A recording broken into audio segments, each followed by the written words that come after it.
Үткән аҙнала ҡалабыҙҙың Йәмиғ мәсетендә йома намаҙы Илнур хәҙрәт Ғиниәтуллин ҡатнашлығында үтте. Ул хәҙер мәсеттең яңы имам-хатибы итеп тәғәйенләнде. Йәш кенә булыуына ҡарамаҫтан, ул яңы вазифаға ҙур яуаплылыҡ менән ҡарай. Ҡала өсөн мындай беҙҙең бер ҙур күркәм мәсет өсөн имам булыу әлбиттә яуаплы эш. Шуның өсөн ағай-апайларҙан ярҙамды үтенәмен. Шул кәңәш менән бергә һөйләшеп, килешеп, һәр бер мәсьәләне уртаҡ Алла бирһә алып барһаҡ. Минең теге үҙенсә һәр саҡ асыҡмын инде.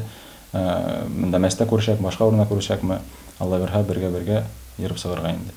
Ишембай ҡалаһында тыуып үҫкән Илнур хәҙрәт иман йортона бәләкәйҙән үк йөрөй башлай. Йәшләй генә уның дини нигеҙҙәрен өйрәнә. 2006 йылда Әхмәт Зәки Вәлиди исемендәге 2-нсе башҡорт гимназия интернатын тамамлағандан һуң юғары белем алыу маҡсаты менән Мысырға юллана. Абруйлы, асыҡ йөҙлө, эшлекле яңы имам-хатип әйтеүенсә, Йәмиғ мәсетендә халыҡ мәсеткә йөрөһөн өсөн барлыҡ уңайлы шарттар тыуҙырылған. Шуға ла ул дини ҡәрҙәштәрен йома намаҙҙарына саҡырып ҡала. Иң ҙур үтенесем беҙҙең Ишембай халҡына һәм дә яҡташтарыбыҙ, милләттәштәребеҙгә, өммәттәштәребеҙгә йомаларға активыраҡ булыу, икенсе яртыға килһәгеҙ, бергә килһәгеҙ, шуны обед ваҡыты бит инде, йома намаҙы ҡатҡаҡ ҡына асылында 2 тулғансы бушап сығып була. Йомалар бара, Аллаға шөкөр, халыҡ йөрөй, һәм дә тағы ла күберәк ҡатнашып, ниндәйҙер сараларға, ниндәйҙер дәрестәргә бит инде әлбиттә.